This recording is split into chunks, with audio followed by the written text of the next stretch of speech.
Magandang umaga mga kahuan, narito na ang ulat sa panahon today. Magandang umaga sa ating lahat. Narito ang ating weather update sa araw ng Lunes, February 2, 2026. Patuloy pa rin ang shear line ang nakakaapekto sa silangang bahagi ng Southern Luzon at ganoon din sa eastern section ng Visayas. Samantala, ang northeast monsoon o amihan ay patuloy pa rin nakakaapekto sa malaking bahagi ng Luzon. At sa mga oras ito, inyong papansin, may mga kumpulan ng mga kaulapan o cloud cluster sa labas ng ating Philippine Area of Responsibility. Patuloy po namin itong binabantayan at posibleng magkaroon po ng o mabuong low pressure area doon. At sa ating lagay na panahon ngayong araw, dahil sa shear line, ito sa Luzon, makakaranas ng maulap na kalangitan na may mga kalat-kalat na pag-ulan at isolated thunderstorm sa mga lalawigan ng Sorsogon at Masbate. Samantala, itong nalabing bahagi ng Luzon kasama ang Metro Manila ay maganda at maliwalas na panahon dahil sa bahagyang maulap hanggang sa maulap ang kalangitan, maliban sa mga isolated na mga pag-ulan.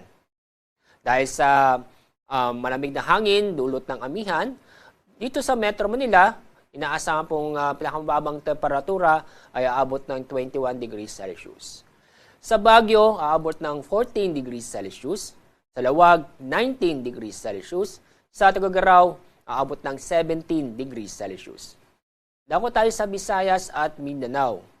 Ang buong Visayas, kasama na rin ang lalawigan ng Dinagat Island, Surigao del Norte at Surigao del Sur dahil sa shear line, makakaranas ng maulap na kalangitan o halos buong araw maulap ang kalangitan na may mga kalat-kalat na pag-ulan at isolated thunderstorm.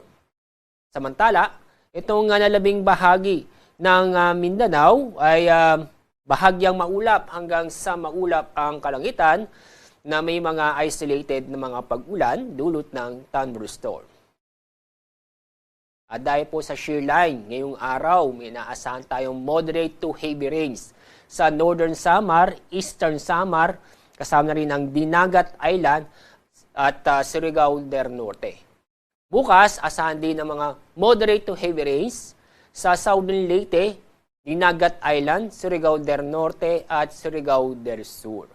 Kaya sa mga kababayan po natin sa mga nabanggit na lugar, ngayon at bukas may inaasahan tayong moderate to heavy rains na posibleng magdulot ng pagbaha o pagguho ng lupa.